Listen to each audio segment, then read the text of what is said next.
My brother is a real Ped phile. My detective recorded on camera how he brought little girls into his house, so I took him to court.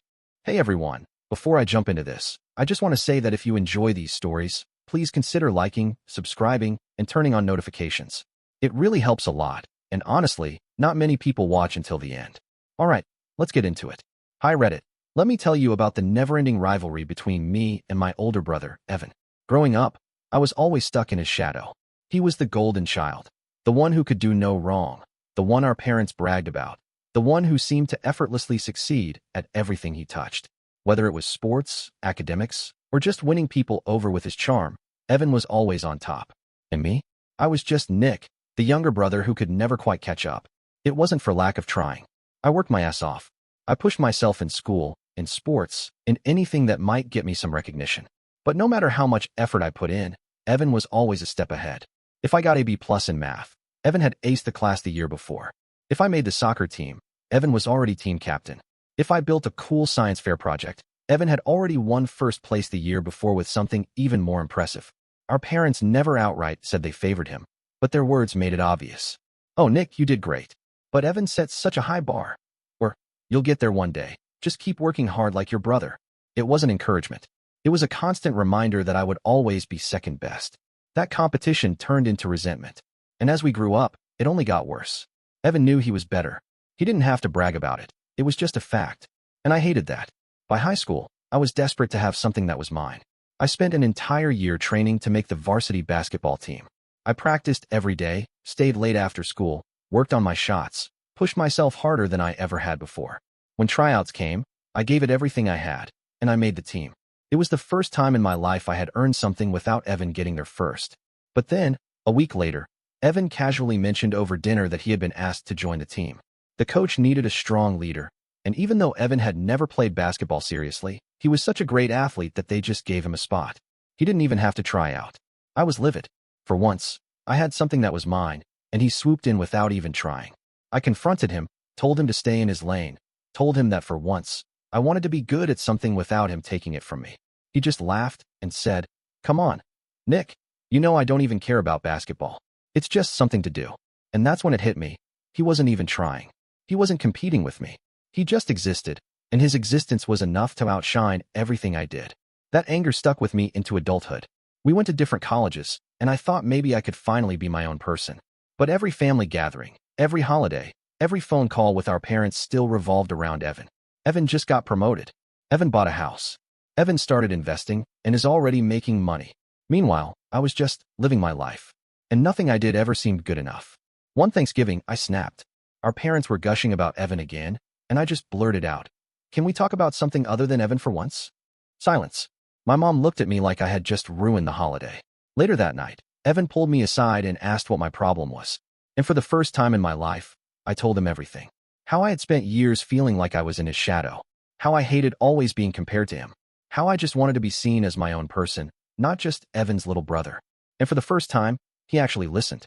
He didn't brush it off. He didn't make a joke. He just nodded and said, "I never realized you felt that way." That conversation didn't fix everything overnight, but it was the first time in years that I felt like he actually saw me. And maybe, for the first time, I could start seeing myself too. After that conversation with Evan, I thought things might change between us, but life had a way of pulling us in different directions. We went back to our own routines, and before I knew it, years had passed. By the time we hit 30, we barely spoke. It wasn't that we were fighting, it was more like we existed in separate worlds. He was busy building his career, making all the right moves, climbing the corporate ladder, while I was just trying to figure things out. Our parents still updated me on his accomplishments, still acted like I should be chasing after him, but I had long since given up on trying to keep up. I drove home from Evan's wedding with my hands gripping the steering wheel so tightly my knuckles turned white. The humiliation burned in my chest, but underneath it was something deeper, something I couldn't quite place. It wasn't just anger. It was a realization, one that had been creeping up on me for years but had never fully formed until that night. Something about Evan wasn't right. For as long as I could remember, he had always been the golden child, the one who could do no wrong. But looking back, I started to see cracks in that image. He had moments, strange moments, where his mask slipped, and I wondered how I had never put the pieces together before. As kids, he had these outbursts, sudden, explosive flashes of rage that disappeared as quickly as they came. It was never directed at our parents, never at teachers, never at anyone he needed to impress. It was always me. If I annoyed him, even in the smallest way, his face would twist into something unrecognizable, and he would lash out. A shove down the stairs, a hand gripping my arm just a little too hard, a quiet but sharp warning through clenched teeth that made my stomach drop. And then, just as suddenly, he would be fine again. Smiling, charming, untouchable. I remembered one time when I was around 10, and we were playing outside. I had beaten him in some stupid game we made up, and for a split second, I saw something in his eyes. The next thing I knew, I was on the ground, gasping for air, his hand pressed against my throat. He let go almost immediately, standing up and brushing off his clothes like nothing had happened. "You tripped," he said, his voice perfectly calm. "Be more careful next time." And then he walked away, leaving me there, trying to convince myself that maybe he was right. Maybe I had just imagined the way his fingers had tightened, the way his eyes had darkened just before it happened. There were other things too. The mysterious trips he took as a teenager, the times he would disappear without explanation, only to come back acting like nothing was out of the ordinary. I once overheard our parents asking him where he had been, and he had smiled and said, "Just out," as if that was a real answer. They never questioned him, never pushed for more. It was as if they were afraid to. I had buried those memories for years, convinced myself that I was just overthinking things, that I was bitter because of how our parents treated him compared to me. But sitting in my apartment that night, staring at my reflection in the dark window, I couldn't shake the feeling that something about Evan was off. I needed to know the truth. The next morning, I did something I never thought I would do. I found a private investigator. I didn't know what I was looking for exactly. I didn't have a concrete suspicion, just a gut feeling that there was more to Evan than what he let the world see. When I called the detective, I expected him to laugh at me, to tell me I was being paranoid, but instead, he listened. His voice was calm, measured, like he had heard things like this before. He asked me questions. When was the last time Evan had done something suspicious? Had I ever seen anything directly incriminating? Had anyone else ever voiced concerns about him? I didn't have answers, not really, but I told him everything I could remember. After a long pause, the detective finally spoke. "People like your brother," he said slowly. "They don't just wake up one day and start acting like this. If there's something there, I'll find it." And just like that, the investigation began. I didn't know what I expected him to find. Maybe nothing. Maybe I really was just being paranoid, letting my resentment cloud my judgment. But part of me knew, deep down, that this was only the beginning. Then, out of nowhere, I got an invitation to his wedding. I stared at the envelope for a long time, debating whether to go. Part of me wanted to ignore it, to let him live his perfect life without me in it. But another part of me, maybe the part that still hoped we could actually have a real relationship, thought that maybe this was a sign. Maybe he wanted me there because he was ready to move forward too. Maybe we could finally put the past behind us. So, against my better judgment, I decided to go. The wedding was everything I expected it to be. Lavish, expensive, the kind of event that screamed perfection. Evan had always been the guy who did things in the biggest way possible, and his wedding was no different. The venue was a massive estate, decorated with white roses and fairy lights, the kind of place you see in magazines. Everyone there looked like they belonged, polished, successful, like they had their lives together. And then there was me. I felt out of place the second I walked in. I hadn't seen Evan in years, and when he finally spotted me across the room, his expression didn't exactly scream excitement. He walked over with that same effortless confidence he had always had, looking like he had stepped out of a high-end catalog, and gave me a half-smile that didn't reach his eyes. "Nick," he said, his tone more surprised than welcoming. "Didn't think you'd actually show up." I forced a smile, trying to keep things civil. "Well, you invited me." "Yeah," he said, taking a sip of his drink, his eyes scanning the crowd like he was already looking for an exit. "Figured it'd be weird not to. That should have been my cue to leave. But I didn't. I stayed, made small talk with people I didn't know, avoided our parents when I could, and tried to pretend like I wasn't counting down the minutes until I could leave. Then, somewhere between the toasts and the dancing, things took a turn. Evan had been drinking, and when he drank, his filter disappeared. At first, it was little jabs, offhand comments about how I still hadn't figured things out yet, jokes about how I was taking my time with life. I brushed them off, but as the night went on, the jokes turned into something else. At one point, in front of a group of his friends, he clapped a hand on my shoulder and laughed. "This guy," he said, shaking his head. "Still the same old Nick. Never quite got it together, huh?" I felt my face heat up, but I forced a chuckle. "Yeah, well, not everyone's on the fast track to success." He smirked, taking another drink. "Or any track at all." The people around us laughed awkwardly, sensing the tension but not wanting to get involved. I wanted to walk away, to ignore it, but he wasn't done. You know, I was actually surprised you showed up, he continued, his voice carrying loud enough for everyone to hear. Figured you'd be too busy with, well, whatever it is you do these days. A few of his friends laughed, and I clenched my jaw, trying to stay calm. You invited me, Evan, I said quietly, trying to keep my voice steady. Yeah, but come on, Nick, he said, his grin widening. Let's be real. What have you even done with your life? The laughter around us died down, people sensing that this wasn't just friendly teasing anymore. My stomach twisted, but before I could respond, he shrugged and took another sip of his drink. Guess some things never change. That was it. I nodded slowly, taking a step back. You're right, Evan, I said, my voice colder than I expected. Some things never change. Then I turned around and walked out.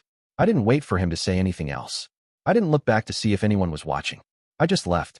By the time I got to my car, my hands were shaking. Not from sadness, not even from anger, but from the sheer exhaustion of it all. I had spent my entire life trying to measure up to him, trying to prove something, trying to believe that maybe, just maybe, we could be more than this. But that night made it clear. We were never going to be brothers. Not in the way that mattered. The waiting was the worst part. Days passed with no word from the detective, and I found myself jumping every time my phone buzzed, half hoping, half dreading the call that would finally give me answers. I told myself I was being ridiculous, that I was blowing things out of proportion, that Evan was just an arrogant, self-absorbed person, but nothing more. And yet, I couldn't shake the feeling that I was standing on the edge of something terrible. A week later, the detective finally called. His voice was different this time, colder, more controlled, like he was holding something back. He didn't waste time with pleasantries. He just told me we needed to meet in person, immediately. When I arrived at his office, he barely looked up from his desk, his fingers tapping against a closed laptop. His face was unreadable, but I could sense the tension in his posture. Without saying a word, he pushed a folder across the desk toward me. My hands trembled as I reached for it, my stomach twisting itself into knots before I had even opened it. Inside, there were photographs, timestamps, locations, and pages of notes detailing everything he had uncovered. But what made my blood turn to ice were the videos. He had recorded everything, documented it all with painstaking detail, and as I scrolled through the files on the flash drive he handed me, I felt like the air had been sucked out of the room. Evan was a monster. The evidence was undeniable. He had been preying on minors, luring them in under the guise of mentorship, manipulating them into silence, covering his tracks so perfectly that no one had ever suspected a thing. He had been careful, methodical, ensuring that his public image remained spotless while his real self lurked beneath the surface. And I had been blind to it for years. I felt sick. My hands clenched into fists as I tried to process what I was seeing, but my mind refused to accept it. This was Evan, my brother, the person I had spent my entire life resenting, competing with, hating, but never, not once, had I imagined this. The detective watched me carefully, waiting for me to say something, but I had no words. Finally, after what felt like an eternity, he spoke. His voice was firm, steady, leaving no room for doubt. We have everything we need to take this to the police. But I wanted you to see it first. I swallowed hard, my throat dry, my entire body numb. You're sure about this? I asked, my voice barely above a whisper. The detective didn't even hesitate. I wouldn't have called you if I wasn't. I closed my eyes, gripping the edges of the folder so tightly that the paper crumpled beneath my fingers. My whole life, I had seen Evan as the perfect son, the golden child who could do no wrong, the one who had always overshadowed me. I had spent years hating him for his arrogance, for the way he had always made me feel like I was nothing.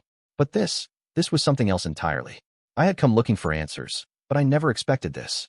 And now, I had to decide what to do with the truth. I didn't hesitate. The moment I left the detective's office, I drove straight to the police station, my hands gripping the steering wheel so tightly I could barely feel my fingers. My stomach churned, and my mind kept racing with memories, flashes of our childhood, of Evan always being one step ahead, of our parents' endless praise, of the way I had spent my entire life trying to escape his shadow. But none of that mattered anymore. This wasn't about jealousy or rivalry. This was about justice. When I stepped inside, I felt like I was moving through a haze. I barely heard the officer's voice when he asked how he could help. I placed the folder and the flash drive on the counter, my voice calm but firm as I said, I have evidence of serious crimes. You need to see this. Everything after that happened faster than I expected. Detectives were called in. I was taken to a separate room where they asked me questions, their faces unreadable as they combed through the documents and videos. I had expected them to be skeptical, to question whether I had a personal vendetta, but the evidence spoke for itself. There was no room for doubt. Within hours, a warrant was issued for Evan's arrest. I wasn't there when they took him in, but I heard about it soon after. He had been at work, surrounded by his colleagues, when the police arrived. He had tried to act surprised, had tried to play the role of the respectable businessman caught up in some misunderstanding, but that act didn't last long. The moment they started listing the charges against him, the mask cracked. Witnesses said his face went pale, that for the first time in his life, Evan had no way to talk his way out of trouble. The trial moved quickly. The evidence was overwhelming, undeniable. There were victims, witnesses, patterns of behavior that painted a picture so disturbing that even our parents, the ones who had always defended him, sat in stunned silence as the truth unfolded in the courtroom. They had spent their whole lives believing Evan was perfect, that he could do no wrong, that every success of his was well-earned. Now, they had to watch as the son they had idolized was revealed for who he truly was. When the judge read the verdict, I felt nothing. No satisfaction, no relief, no sense of victory.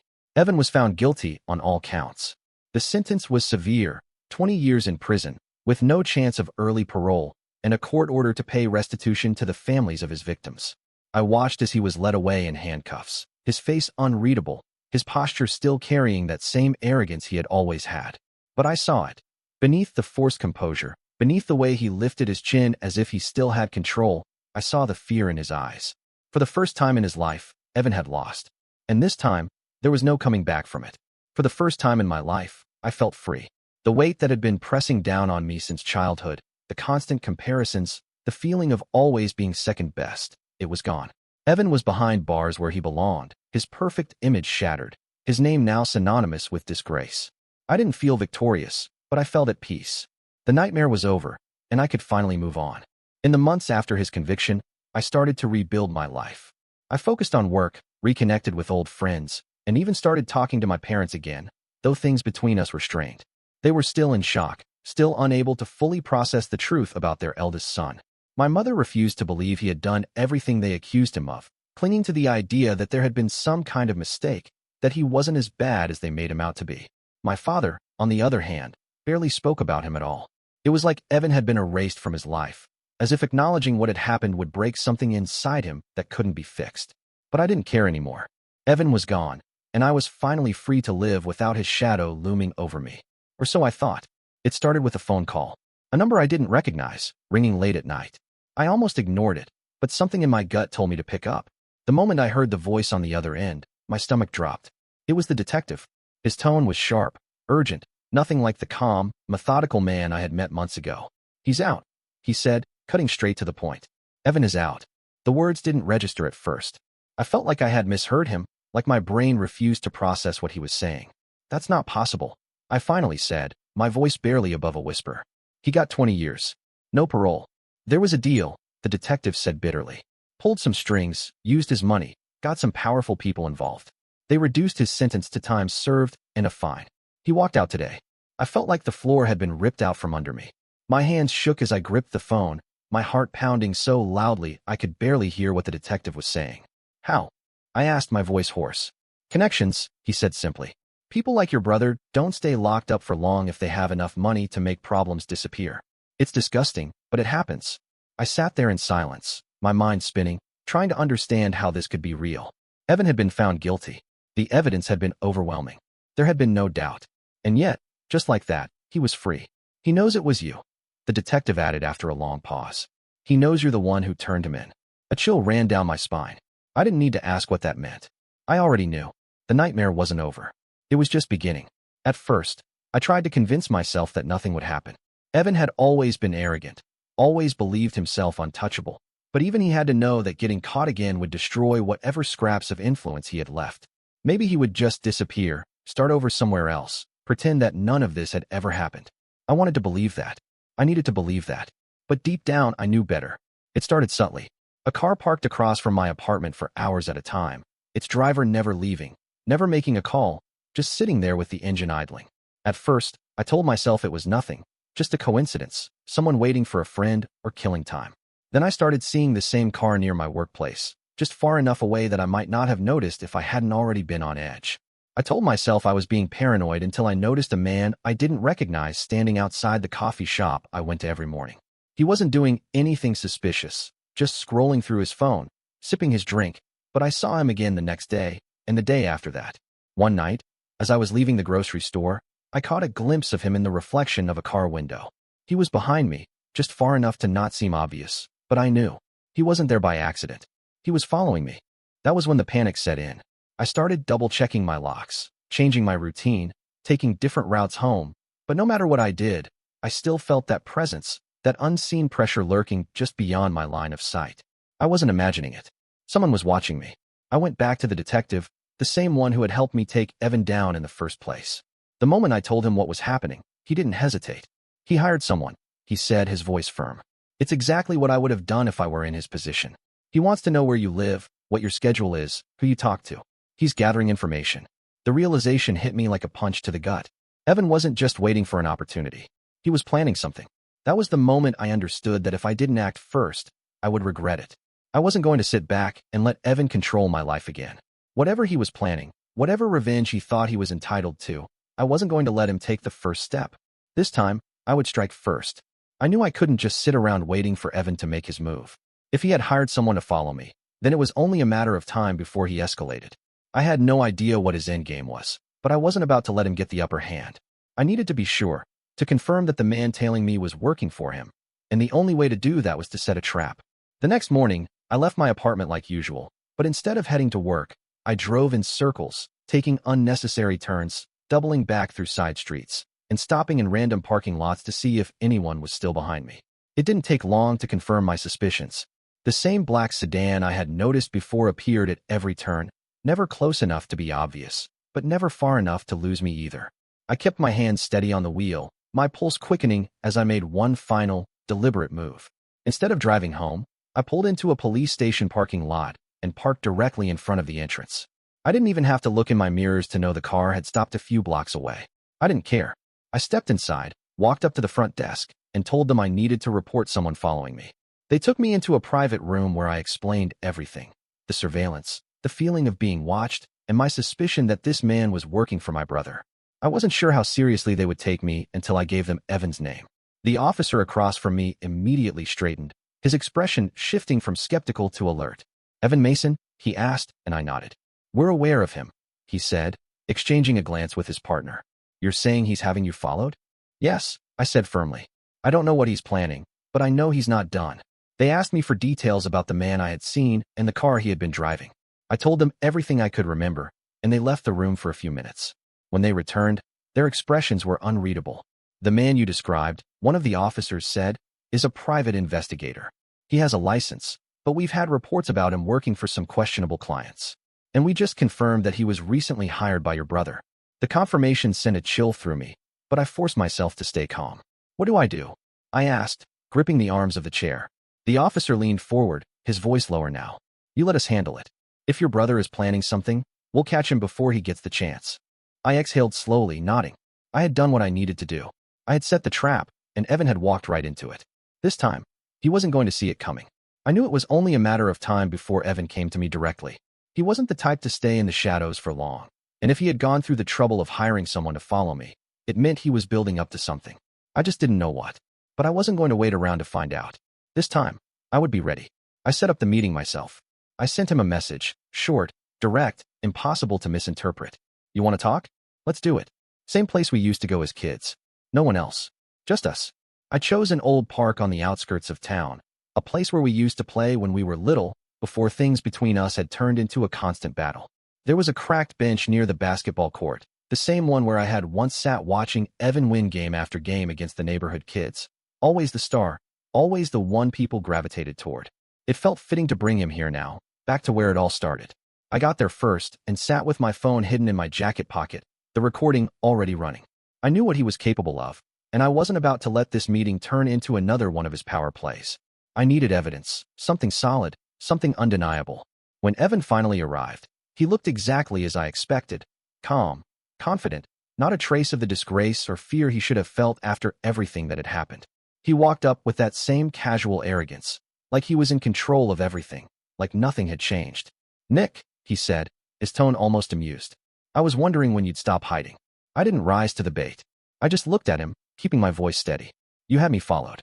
He smirked, shoving his hands into his pockets as he rocked back on his heels. Of course I did. Had to make sure my dear little brother wasn't getting too comfortable. I clenched my jaw, but I forced myself to stay calm. Why, Evan? What's the point of all this? You got out. You should be disappearing, not playing games. His smirk faltered, just for a second, and then his expression darkened. You really think I'm just going to let this go? You think you can destroy my life, take everything from me, and walk away like nothing happened? You did it to yourself, I said, my voice sharper now. I didn't make you a monster. I just exposed what you were hiding. His jaw tightened, and for the first time, I saw something flicker in his eyes, something dangerous. You don't know everything, he said, his voice lower now, almost a whisper. You think you won, but you don't even see what's coming. You don't know who you just made an enemy of. I kept my face neutral, but inside, my stomach twisted. This was exactly what I needed. The proof that he wasn't done, that he was still scheming, still dangerous. I let him talk, let him drop just enough hints that he had people protecting him, that he had plans in motion, that I should be watching my back. I nodded, pretended to take in every word, acted like I was still the same little brother who always felt 2 steps behind. And the whole time, my phone was recording every single word. When he finally finished, he stepped closer, lowering his voice. You think you can run from me, Nick? He said, his breath slow and measured. You'll never be free of me, no matter what you do. I stared at him, letting the silence stretch between us before I finally spoke. We'll see about that. Then I stood up, walked away, and left him standing there. He had no idea that everything he had just said had already sealed his fate. The moment I walked away from Evan, I knew I had everything I needed to end this for good. This wasn't like last time.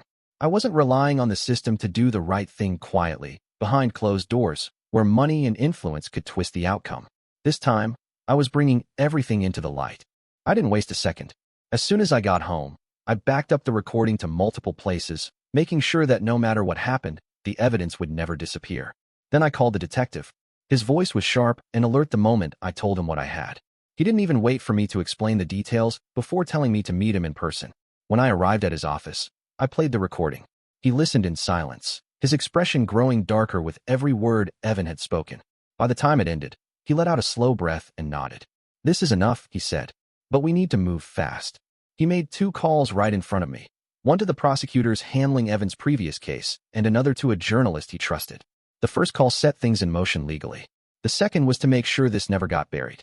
The media storm hit hard. This wasn't just another scandal, it was a reckoning. The moment the recordings were leaked, Evan's name was everywhere again, but this time, there was no way out. Public outrage exploded.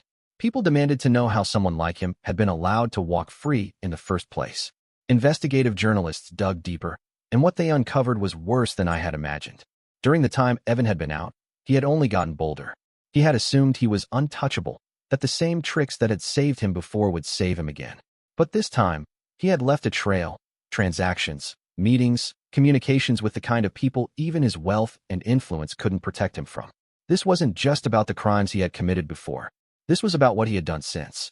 The new charges made the old ones look almost insignificant. This time, regular prison was no longer an option. What he had done ensured that he would be locked away in a place where money, charm, and manipulation meant nothing. The last time I had watched Evan be led away in handcuffs, I had felt nothing. This time, as I watched the news reports showing his arrest, his face drained of all confidence, I felt something close to satisfaction. Not because I had won, not because I had finally beaten him, but because for the first time in his life, Evan had no way out. And this time, there would be no escape. The trial was swift, but the weight of it was immeasurable. There were no deals this time, no last-minute legal maneuvers, no powerful hands reaching down to pull Evan out of the fire. The evidence was overwhelming, and the public pressure made sure that there was no room for leniency. The courtroom was filled with reporters, victims' families, and people who had followed every step of the case with a collective fury that even the best lawyers in the world couldn't fight against. Evan sat there in his expensive suit, but for the first time in his life, he looked small. His usual arrogance was gone, replaced by something else, something closer to fear. He knew this was different. He knew there would be no escape. The judge did not waste time. The charges against him were severe, but it was the sheer scale of his crimes that sealed his fate. The state had no choice but to make an example out of him. When the sentence was finally read aloud, the entire courtroom fell into silence. Life imprisonment. No parole. No possibility of release. He was to be sent to a supermax prison, a place designed for those deemed too dangerous to ever see the outside world again. A place where even the worst of the worst were locked away so securely that they might as well have been buried alive. Evan flinched, just for a second, just enough for me to see that he understood exactly what was happening to him. No more wealth, no more powerful friends, no more manipulation. He was going to a place where none of that mattered, where he would be nothing more than a number in a system built to erase people like him. When they led him away in chains, he turned his head slightly, just enough to glance at me. His eyes locked onto mine, and for the first time in my life, I saw something I had never seen in him before. Pure, undiluted terror. Supermax prisons are not just prisons. They are concrete coffins. The world outside forgets you exist. You do not leave your cell except for a brief moment of isolated exercise. You do not talk to other inmates. You do not manipulate your way to a lighter sentence. You simply disappear into a system that was built for one purpose, to keep you locked away forever. That was Evan's fate. That was his final reality. And for the first time since this nightmare began, I knew that he was finally, truly, gone. For the first time in my life, I could breathe. There was no shadow looming over me, no constant reminder that I would always be second to Evan, no lingering fear that he would find a way to escape justice again. He was gone, locked away in a place that would never let him out, buried in concrete and steel, forgotten by the world. There were no loopholes left, no last-minute deals, no powerful allies to pull him back into society. He was exactly where he belonged, and he would never hurt anyone again. I sat in my apartment, staring out the window as the sun set, feeling something I had never truly known before. Peace. It wasn't just the relief of knowing Evan was no longer a threat. It was the realization that this had never been about just me. For years, I had seen our relationship as a rivalry, a battle between siblings, a lifelong struggle to escape his control. But it had been so much more than that. This had been a war between something far greater than personal resentment. This had been a war between good and evil. And this time, good had won completely. Evan had spent his life manipulating, hurting, destroying. He had built his entire existence on the foundation of his own power, believing he was above consequences, that the rules did not apply to him. He had been protected, shielded by wealth and influence, always finding a way to come out on top. But in the end, none of it had saved him. I thought about the victims, the people he had hurt, the families that had suffered because of him. I thought about the pain he had left behind, the lives he had shattered. But now, they had justice. Now, they could move on. And so could I. I took a deep breath and let it all go.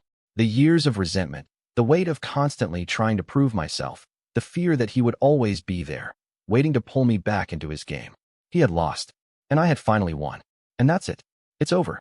Evan is gone, locked away where he can never hurt anyone again. And for the first time in my life, I can finally move forward without his shadow looming over me. It took years of pain, doubt, and fighting for the truth, but in the end, justice won. He thought he was untouchable, that he could manipulate his way out of anything, but no amount of power or money could save him this time. But now I want to hear from you. What do you think about everything that happened? Have you ever dealt with someone like Evan, someone who seemed to get away with everything until they finally went too far? Do you believe that true justice was served, or do you think people like him always find a way back? Let me know what you would have done in my place. I'm really curious to hear different perspectives on this.